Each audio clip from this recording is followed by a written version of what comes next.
Hi welcome back to my YouTube channel. ಯಾರೆಲ್ಲ ನನ್ನ support ಮಾಡ್ತಿದ್ದೀರಾ, thank you so much. 146 subscribers ಆಗಿದ್ದೀರಾ ಇವತ್ತಿಗೆ. ಇವತ್ತು ನಾನು ಚಿಕನ್ ಗ್ರೇವಿನ ಒಂದು ಡಿಫ್ರೆಂಟಾಗಿ ಹೇಗೆ ಮಾಡೋದು ಅಂತ ಹೇಳ್ಕೊಡ್ತಾ ಇದ್ದೀನಿ. ಮೊದಲಿಗೆ ಇಲ್ಲಿ 1 kg ಚಿಕನ್ ಇದೆ. ಇದು ಆ್ಯಕ್ಚುಲಿ ದೊಡ್ಡ ಕೋಳಿ ಅಂತಾರಲ್ಲ, ಆ ಥರ ಕೋಳಿ ಇದು, ಮೊಟ್ಟೆ ಕೋಳಿ.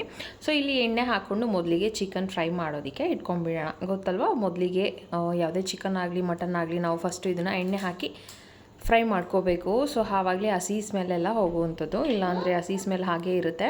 ಸೊ ಮೊದಲಿಗೆ ಇಲ್ಲಿ 1 kg ಚಿಕನ್ ಏನಿತ್ತು ಆ ಚಿಕನ್ ಎಲ್ಲ ಹಾಕಿ, ಈಗ ಅರಿಶಿನ ಪುಡಿ ಸ್ವಲ್ಪ ಹಾಕಿ, ಉಪ್ಪನ್ನು ಹಾಕಿ ಚೆನ್ನಾಗಿ ಮಿಕ್ಸ್ ಮಾಡ್ಕೊಳ್ಳೋಣ. ಸೊ ಚೆನ್ನಾಗಿ ಫ್ರೈ ಮಾಡ್ಕೊಳ್ಳೋದು. ಮೊದಲೇ ಏನಕ್ಕೆ ಇದನ್ನು ತೋರಿಸ್ತಾ ಇದ್ದೀನಿ ಅಂದರೆ, ಇದು ಫ್ರೈ ಆಗೋ ಟೈಮಲ್ಲಿ ನಾವು ಮಸಾಲಾನ ರುಬ್ಕೊಬೋದಲ್ವ. ಸೊ ಆ ಟೈಮಲ್ಲಿ ಅದನ್ನು ಬೇಗ ಮಾಡ್ಕೋಬೋದು. ಅದಕ್ಕೋಸ್ಕರ ಇದನ್ನು ಮೊದಲೇ ಫ್ರೈ ಮಾಡೋದಕ್ಕೆ ಇಟ್ಟಿದ್ದೀನಿ. ಸೊ ಈಗ ಮಸಾಲ ರುಬ್ಬೋದಕ್ಕೆ ನಾನಿಲ್ಲಿ 6 ರಿಂದ 7 ಹಸಿರು ಮೆಣಸಿಕಾಯಿನ ತೊಗೊಂಡಿದ್ದೀನಿ, 1 ಈರುಳ್ಳಿ, ಅರ್ಧ ಟೊಮ್ಯಾಟೊ, ಕಾಲು ಭಾಗಕ್ಕಿಂತ ಒಂದು ಸ್ವಲ್ಪ ಜಾಸ್ತಿ ಕೊಬ್ಬರಿ, ಒಂದು ಸ್ಮಾಲ್ ಇಂಚಷ್ಟು ಶುಂಠಿ, 1 ಬೆಳ್ಳುಳ್ಳಿಗಿನ ಚೂರು ಕಮ್ಮಿಯಾಗೆ ಬೆಳ್ಳುಳ್ಳಿ ತೊಗೊಂಡಿದ್ದೀನಿ, ಆ್ಯಂಡ್ ಕೊತ್ತಂಬರಿ, ಪುದೀನ. ಇಲ್ಲಿ ನೋಡ್ತಿರ್ಬೋದು ಸ್ವಲ್ಪ ಸೋಂಪು ಕಾಳು ಯೂಸ್ ಮಾಡಿದ್ದೀನಿ, ಆ್ಯಂಡ್ 1 ಸ್ಪೂನ್ ಆಗುವಷ್ಟು, 1 ಸ್ಪೂನ್ ಫುಲ್ಲು ಮೆಣಸು, 1 ಸ್ಪೂನ್ ಕಡಲೆ, 2.5 ರಿಂದ 3 ಸ್ಪೂನ್ ಆಗುವಷ್ಟು ಧನಿಯಾ ಪುಡಿ, ಅರ್ಧ ಸ್ಪೂನ್ ಗಸಗಸೆ, 4 ರಿಂದ 5 ಅಷ್ಟೇ ಲವಂಗ, ಒಂದು ಸ್ವಲ್ಪ ಚಕ್ಕೆ, 2 ಏಲಕ್ಕಿ. ಸೊ ಇದಿಷ್ಟನ್ನು ಮೊದಲು ನಾವು ಹುರ್ಕೊಬೇಕಾಗತ್ತೆ. ಸೊ ಎಣ್ಣೆ ಹಾಕಿದ್ದೀನಿ ನಾನು ಕರೆಕ್ಟಾಗಿ ಇಲ್ಲಿ 2 ರಿಂದ 3 ಟೇಬಲ್ ಸ್ಪೂನ್ ಆಗೋಷ್ಟು ಎಣ್ಣೆ ಹಾಕಿದ್ದೀನಿ. ಈರುಳ್ಳಿನ ಚೆನ್ನಾಗಿ ಫ್ರೈ ಮಾಡಿ, ನಿಮಗೆ ಎಣ್ಣೆ ಜಾಸ್ತಿ ಅನಿಸ್ಬೋದು, ಬಟ್ ಈ ಥರ ಫ್ರೈ ಮಾಡೋದ್ರಿಂದ ತುಂಬಾ ಟೇಸ್ಟ್ ಚೆನ್ನಾಗಿರುತ್ತೆ. ನಿಮಗೆ ಎಣ್ಣೆ ಇಷ್ಟ ಇಲ್ಲ ಅಂದರೆ ಕಮ್ಮಿ ಆ್ಯಡ್ ಮಾಡ್ಕೊಳ್ಳಿ. ಸೊ ಫಸ್ಟು ಈರುಳ್ಳಿನ ಚೆನ್ನಾಗಿ ಈ ಥರ ಫ್ರೈ ಮಾಡ್ಕೋಬೇಕು. ನೋಡ್ತಿದ್ದೀರಾ ಅಲ್ವಾ, ಕಲರ್ ಚೇಂಜ್ ಆಗ್ತಾ ಇದೆ. ಸೊ ಇದನ್ನು ಚೆನ್ನಾಗಿ ಡೀಪ್ ಫ್ರೈ ಮಾಡ್ಕೊಳ್ಳೋಣ ಫಸ್ಟು ಈರುಳ್ಳಿನ. ಸೊ ಈರುಳ್ಳಿ ಎಲ್ಲ ಚೆನ್ನಾಗಿ ಡೀಪ್ ಫ್ರೈ ಆಗ್ತಾ ಇದೆ ಅಂತ ಹೇಳಿದ ಮೇಲೆ ನೆಕ್ಸ್ಟ್ ನಾವು ಏನು ಹಾಕ್ಕೋಬೇಕು, ಹಸಿರು ಮೆಣಸಿಕಾಯಿನ ಆ್ಯಡ್ ಮಾಡ್ಕೋಬೇಕು.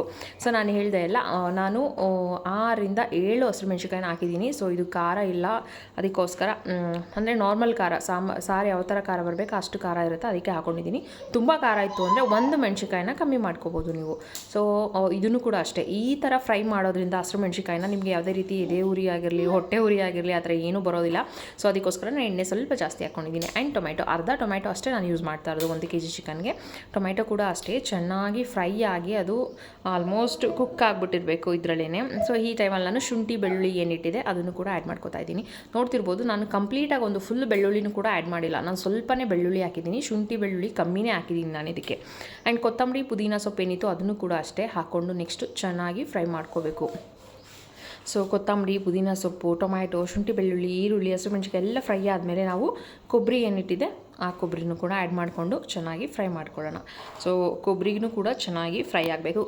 ಕಾಯಿನೂ ಹಾಕ್ಬೋದು, ಬಟ್ ಕಾಯಿಗಿನ್ನ ಕೊಬ್ಬರಿ ಹಾಕಿದ್ರೆ ಈ ಒಂದು ಗ್ರೇವಿಗೆ ತುಂಬಾ ಟೇಸ್ಟಿಯಾಗಿರುತ್ತೆ. ಆ್ಯಂಡ್ ಏನಂತಾರೆ, ಒಂದು ಡಿಫ್ರೆಂಟ್ ಫ್ಲೇವರೇ ಇರುತ್ತೆ. ಕೊಬ್ಬರಿ ಟ್ರೈ ಮಾಡಿ ನೋಡಿ. ಆ್ಯಂಡ್ ಇದು ಹೇಳಿದ್ನಲ್ಲ, ಗಸಗಸೆ, ಕಡಲೆ, ಧನಿಯಾ ಪುಡಿ, ಚಕ್ಕೆ, ಲವಂಗ, ಏಲಕ್ಕಿ, ಗಸಗಸೆ ಏನಿಟ್ಟಿದೆ ಇದನ್ನೆಲ್ಲ ಆ್ಯಡ್ ಮಾಡ್ಕೊಂಡು ಇದನ್ನು ಕೂಡ ಅಷ್ಟೇ ಒಂದು 30 ಸೆಕೆಂಡು ನಾವು ಇದೇ ಥರ ಫ್ರೈ ಮಾಡಿಕೊಂಡು ಫ್ಲೇಮ್ನ ಆಫ್ ಮಾಡಿಬಿಡೋಣ. ಆಫ್ ಮಾಡಿಬಿಟ್ಟು ಇದು ಕಂಪ್ಲೀಟಾಗಿ ಆರೋದಕ್ಕೆ ಬಿಟ್ಬಿಡೋಣ.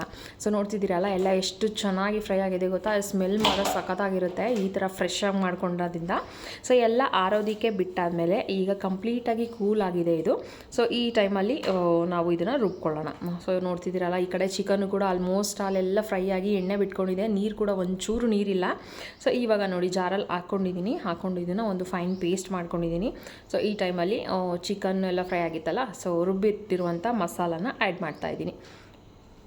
ನೋಡ್ತಿರ್ಬೋದು ಎಲ್ಲ ಮಸಾಲಾನು ಕಂಪ್ಲೀಟಾಗಿ ಆ್ಯಡ್ ಮಾಡ್ಕೊಂಡಿದ್ದೀನಿ. ಆ್ಯಡ್ ಮಾಡಾದಮೇಲೆ ಬರೀ ಈ ಮಸಾಲದಲ್ಲೇ 1 ನಿಮಿಷ ನಾವು ಫ್ರೈ ಮಾಡ್ಕೋಬೇಕು. ಈ ಥರ ಎಣ್ಣೆ ಬಿಡೋ ಥರ 1 ನಿಮಿಷ ಫ್ರೈ ಮಾಡ್ಕೊಳ್ಳೋಣ. ಆ್ಯಂಡ್ ನಿಮ್ಗೆ ಹೇಗೆ ಬೇಕು ನೀರು ಆಗಿ ನೋಡ್ಕೊಂಡು ಹಾಕ್ಕೊಳ್ಳಿ. ಯಾಕಂದರೆ ಇದು ನಾನು ಗ್ರೇವಿ ಅಂತ ಹೇಳಿದ್ನಲ್ಲ, ಇದಕ್ಕೆ ನೀರು ಜಾಸ್ತಿ ಹಾಕೋದಿಲ್ಲ, ಬರೀ ಜಾರಲ್ಲಿ ಸ್ವಲ್ಪ ನೀರನ್ನು ಹಾಕಿ ಆ ನೀರನ್ನು ಮಾತ್ರ ಇದರಲ್ಲಿ ಆ್ಯಡ್ ಮಾಡ್ತಾಯಿದ್ದೀನಿ. ಸೊ ಇದನ್ನು ಚೆನ್ನಾಗಿ ಮಿಕ್ಸ್ ಮಾಡಿಕೊಂಡು ಉಪ್ಪು ಕರೆಕ್ಟಾಗಿದೆಯಾ ನೋಡ್ಕೊಳ್ಳಿ. ಖಾರ ಅಂತೂ ಪರ್ಫೆಕ್ಟಾಗಿರುತ್ತೆ ನಾನು ಹೇಳ್ಕೊಟ್ಟಿದ್ದ ಮೆಥಡಲ್ಲೇ ನೀವು ಮಾಡಿದ್ರೆ.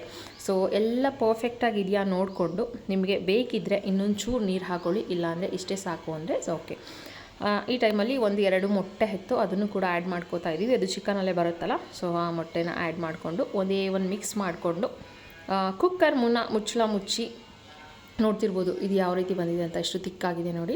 ಸೊ ಕುಕ್ಕರ್ನ ಮುಚ್ಚಿ ನಾನು ಕರೆಕ್ಟಾಗಿ 4 ವಿಸಲ್ ತೊಗೋತೀನಿ. ನೀವೇನಾದರೂ ಇದು ಚೆನ್ನಾಗಿ ಕುಕ್ ಆಗೋಲ್ಲ, ನೀವು ನಾರ್ಮಲಾಗಿ 5 ವಿಸಲ್ ತೊಗೊತೀವಿ ಅಂದರೆ ತೊಗೋಬೋದು. ನಾನು ಕರೆಕ್ಟಾಗಿ 4 ವಿಸಲ್ನ ತೊಗೋತೀನಿ, ಯಾಕಂದರೆ ಪರ್ಫೆಕ್ಟಾಗಿ ಕುಕ್ ಆಗಿರುತ್ತೆ. ಸೊ 4 ವಿಸಲ್ ಹಾಕಿದೆ, ನೋಡ್ತಿರ್ಬೋದು ಎಷ್ಟು ಚೆನ್ನಾಗಿ ಗ್ರೇವಿ ರೆಡಿಯಾಗಿದೆ ಅಂತ. ತುಂಬಾ ಟೇಸ್ಟಿಯಾಗಿರುತ್ತೆ ಆ್ಯಂಡ್ ಸಕ್ಕತ್ತಾಗಿರುತ್ತೆ. ಟ್ರೈ ಮಾಡಿ, ಮುದ್ದೆ ಜೊತೆ ಅಥವಾ ಚಪಾತಿ, ಅನ್ನ ಏನೇ ಆದ್ರೂ ಸರಿ, ಒಂದು ಒಳ್ಳೆ ಕಾಂಬಿನೇಷನ್. ಸೊ ಇದೇ ಥರ ವೀಡಿಯೋಸ್ ಜಾಸ್ತಿ ಬೇಕು ಅಂತ ಹೇಳಿದ್ರೆ ಪ್ಲೀಸ್ ನನ್ನ ಚಾನಲ್ನ ಸಬ್ಸ್ಕ್ರೈಬ್ ಮಾಡಿ ಆ್ಯಂಡ್ ನೀವು ಕೂಡ ಟ್ರೈ ಮಾಡಿ ಹೇಗೆ ಬಂತು ಅಂತ ಕಮೆಂಟ್ ಮಾಡಿ. ನೆಕ್ಸ್ಟ್ ವೀಡಿಯೋಲಿ ಸಿಗೋಣ. ಬಾಯ್.